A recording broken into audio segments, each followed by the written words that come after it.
আসসালামু আলাইকুম, আশা করি সবাই ভালো আছেন।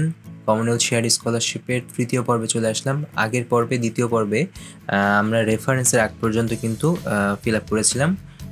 তো আমাদের রেফারেন্স থেকে আজকের পর্ব শুরু করি। তো রেফারেন্সে কি দেখেন, এখানে কিন্তু কথাটা একটু খেয়াল করেন। We will only request references from those referees stated on your application if you are named as a reserved candidate or are nominated to the CSC। অর্থাৎ আপনি দিলেন সাথে সাথে আপনার রেফারি কি তারা কন্ট্যাক্ট করবে, বিষয় এমন না। যদি আপনি প্রাইমারিলি নমিনেটেড হন বা আপনি রিজার্ভ ক্যান্ডিডেট হিসেবে থাকেন, সেক্ষেত্রে ওরা কিন্তু আপনার রেফারেন্সের রিকোয়েস্ট আপনার চাইতে পারে বা করতে পারে। সেক্ষেত্রে আপনার এরকম নিয়ে ভয় পাওয়ার কিছু নেই যে আমি এখন দিয়ে দিলাম, বাট অবশ্যই এমন কাউকেই দিবেন যে আপনাকে রেফারেন্স দিতে রাজি হবে বা কোনো সমস্যা নেই। সো ফুল নেম এখানে আপনি দিবেন এক্স ওয়াই জেড, যার মানে যাকে দিতে যাচ্ছেন তার জব টাইটেল যেটা সেটা দিলেন। তার ইমেল অ্যাড্রেস চেষ্টা করবেন যে তার ইমেল অ্যাড্রেস যদি প্রফেশনাল ইমেল অ্যাড্রেস দেওয়া যায় সেক্ষেত্রে, অর্থাৎ not like yahoo.com, not like gmail.com, not like Hotmail. তো কীরকম যে আপনার যদি মানে অফিসের আপনি যদি একাডেমিক না করে প্রফেশনাল দিতে চান, সেক্ষেত্রে আপনার অফিসের অর্গানাইজেশনাল কোনো ইমেল থাকবে সেটা, বা আপনার যদি একাডেমিক্যালি কাউকে দিতে চান তাহলে আপনার ইনস্টিটিউশনাল ইমেল থাকলে সেটা, সেখান থেকে যাতে মানে দেওয়া যায়। ইয়েস, এটা একটা বার্ডেন বা এটা একটা সমস্যা, সেটা হলো ডক্টরদের ক্ষেত্রে, কারণ মেডিকেল ইনস্টিটিউশনের ক্ষেত্রে আসলে ডক্টরদের বা প্রফেসরদের আসলে সেভাবে ইনস্টিটিউশনাল ইমেল থাকে না। সেই ক্ষেত্রে কী করতে পারেন, একটা অপশন যে আপনার মেডিকেলের নিজস্ব একটা পোর্টাল আছে, মেডিকেলের নিজস্ব একটা ইমেল অ্যাড্রেস আছে, সেখান থেকে সেটা ইউজ করতে পারেন। সেটাও যদি একান্ত না হয় সেক্ষেত্রে আসলে আলটিমেটলি যে অ্যাড্রেসটা সে চালায় সেটাই দিবেন। তবে মানে আপনি চেষ্টাটা অবশ্যই করবেন, না হলে একান্তই সেক্ষেত্রে আপনার ব্যবহার করবেন জিমেল বা অন্য যেটা আছে সেটাই। তো এরকম কোনো ম্যান্ডেটরি রুলস রেগুলেশন নেই যে আপনার জিমেল অ্যাড্রেস ইউজ করলে আপনি বাদ হয়ে যাবেন বা ওরা ধরবেন না, বিষয় এমন না। যদি থাকে ভালো, খুবই ভালো, না থাকলে যেটা আছে সেটাই। তো যেটা দেয়ার দিলেন, ধরলাম জিমেইলই দিয়েছেন হয়তো, সেটাই আপনি দিলেন। এখানেও সেম দেওয়ার পরে রেফারিজ রিলেশন কি, সেই রিলেশনটা আপনার একাডেমিক না প্রফেশনাল নাকি, যদি ধরলাম আপনার একাডেমিক সুপারভাইজার ওইভাবে লিখলেন।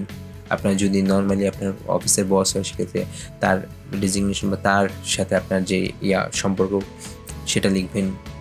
রেফারি দুইতেও আপনার এরকম লিখলেন, যেটা দেওয়ার দিলেন। তারপরে সেম জিনিস রেফারি রিলেশনশিপ যেটা হওয়ার দিলেন। দেওয়ার পরে রেফারি 3 দেখেন, এখানে কিন্তু রেফারি আমরা 1 2 3 দিলাম। এর মানে এই না যে আপনি কোনোটা বাদ দিয়ে চলে যাবেন, বিষয় না এমন, কিন্তু আপনাকে এখানে 3টাই দিতে হবে। রিমেম্বার চিউনিং যারা করেছেন বা আমরা ওয়েট করছেন, চিউনিং কিন্তু 2টা দেওয়া লাগে, এখানে কিন্তু 3টাই ম্যান্ডেটরি, আপনার কিন্তু কোনোটা বাদ দেওয়ার কিছু নেই। যদি আমার সাজেশন চান সেক্ষেত্রে 2টা একাডেমিক একটা প্রফেশনাল দিতে পারেন, বা একটা একাডেমিক যদি দিতে চান সেক্ষেত্রে একটা একাডেমিক, একটা ভলান্টারি, একটা প্রফেশনাল, এভাবে দিতে পারেন মিক্স করে। বাট বেস্ট প্র্যাকটিস হবে আপনার 2টা একাডেমিক একটা প্রফেশনাল দেয়া। কিছু ক্ষেত্রে আবার ডিসপিউট আছে, কারো ক্ষেত্রে কমে মতামত দেয় তারা যে এটা উচিত হবে 2টা প্রফেশনাল, মানে রিলেভেন্ট কোর্স রিলেভেন্ট কাজে আছি সেক্ষেত্রে আমার 2টা প্রফেশনাল দিব, একটা একাডেমিক দিব, বা ইভেন 3টাই প্রফেশনাল দিব বা 3টাই একাডেমিক দিব। এটা আসলে কোনো ম্যান্ডেটরি কিছু নেই, আপনি দিতে পারেন, সমস্যা নেই।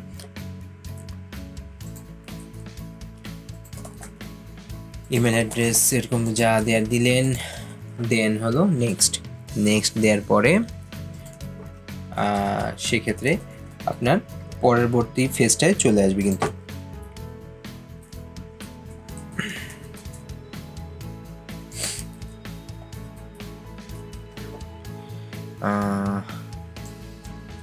এখানে সেম দিতে হবে আসলে,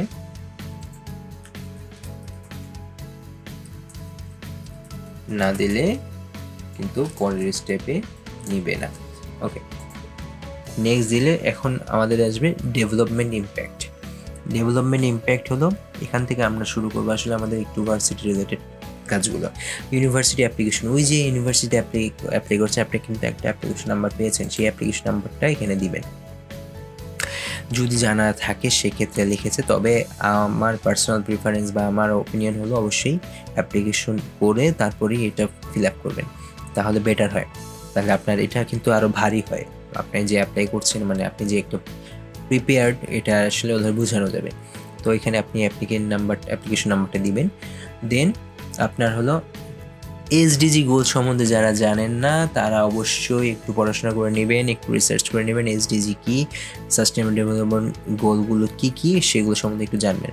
এখানে দেখেন select up to 3 sustainable development goals that relate to your future development impact starting with the most relevant.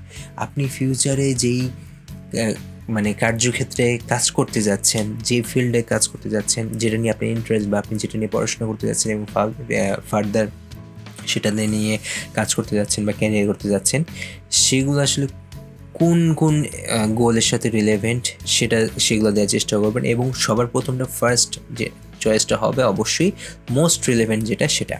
তো এগুলো কিন্তু অবশ্যই আপনাকে ভেবেচিন্তে একটু দেখতে হবে যে আপনার কোনটা হয়। ফার্স্ট সাস্টেনেবল গোল কোনটা সেটা আপনার এখানে কিন্তু যে 17টা গোল আছে, 17টা গোলের মধ্যে কোনটা আপনার সাথে মোস্ট রিলেভেন্ট সেটা দিবেন। দেন সেকেন্ড যেটা মোস্ট রিলেভেন্ট হয় সেটা দিবেন। মানে এইটা আপনার এমন বলতে পারেন যে আমার প্রথমটাতেই তো আমার হয়ে গেছে কাজ, তাহলে সেকেন্ড আর থার্ড কোনটা দিব। এখানে সেকেন্ড অ্যান্ড থার্ড দিতে হবে হলো যে আপনার ওই রিলেটেডই বিষয় এমন না, তবে আপনি কিন্তু চাইলে 3টেই দিতে পারেন, তবে 3টা আপনার সেম না দিয়ে আপনি চেষ্টা করেন যে অন্য কিছু অ্যাড করার, যেটা নিয়ে আপনার হলো কাজ করতে পারবেন বা কাজ করার একটা ইচ্ছা আছে। আর যদি না আপনি শুধু একটাতেই কাজ করতে চান সেক্ষেত্রে একটাই দিবেন। গুড হয়ে যেটা আপনার এই একটাই চয়েস, আপনার একটাই রেলেভেন্ট সেটাই দেন, এর ক্ষেত্রেও সমস্যা নেই আপনার। ওকে, Commonwealth Scholarship in the UK are funded by UK for FCDO. An important selection criteria is the potential contribution that you will make to international development if you are awarded this scholarship. Provide a development impact statement in 4 parts explaining. এখান থেকে কিন্তু আমাদের mainly যেই গুরুত্বপূর্ণ জিনিস চারটা, এই চারটা চিভিনিংয়ে যেমন আমাদের 4টা রচনা লেখা লাগে, এরকম ওখানে 500 ওয়ার্ডের ভিতরে লেখা লাগে, এখানে আসলে 200 ওয়ার্ডের ভিতরে লিখতে হবে, এবং সেটা কি কিছু নির্দিষ্ট কোশ্চেনের উপর বেস করে এবং আমাদের এসডিজি গোলকে টার্গেট করে। দেখেন ফার্স্ট কোশ্চেনে আমাদের বলা আছে how your propose study relates to development issues at the global, national and local level, development issues connected to year chosen CSC theme and the wider sector. Same এরকম প্রত্যেকটার আগে কিন্তু কোশ্চেন আছে, এবং কোনো কোশ্চেন কিন্তু সেম না, প্রত্যেকটা কোশ্চেন কিন্তু আলাদা আলাদা। তো এই আলাদা আলাদা কোশ্চেনগুলো কীভাবে লিখতে হবে, কী করলে কোনটার জন্য কোনটা করলে বেটার হবে সেটাকে পরের পর্বে ইনশাল্লাহ শুরু করব। এবং ইন্ডিভিজুয়াল লেভেলে যে ডেভেলপমেন্ট ইম্প্যাক্ট পার্ট 1 নিয়ে একটাই ভিডিও করব, ছোট হবে তবে স্পেসিফিক হবে, একদম মূল টু দ্য পয়েন্ট হবে। তারপরে আরেকটা ভিডিও দিব যেটা হলো পার্ট 2 নিয়ে লিখব, তারপর পার্ট 3 এবং পার্ট 4। সমস্যা নেই, আপনারা যদি নিজেরা লিখে ফেলতে পারেন অবশ্যই লিখে ফেলবেন, তবে এই জিনিসগুলো যাতে অবশ্যই আপনার অ্যান্সারে আসে। এবং 200 ওয়ার্ডসের অ্যাভাব যেহেতু লিখতে পারবেনই না, এবং অবশ্যই 100 ওয়ার্ডসের নিচে যাবেন না, বেটার হলো 180 to 190 ওয়ার্ডস লিখে ফেলা। 180 would be the best choice. এভাবে প্রত্যেকটাতেই লেখার চেষ্টা করবেন। এখানে এটা তারপরটা কিন্তু 100 ওয়ার্ডসের ভিতরে লিখতে হবে, তারপরটা 250 ওয়ার্ড, এক একটাতে কিন্তু এক এক রকম। সো কোশ্চেন অনুযায়ী আপনার অ্যান্সার লিখতে হবে। সো পরের পর্বে দেখা হচ্ছে, সবাই ভালো থাকবেন, ততদিন পর্যন্ত আসসালামু আলাইকুম।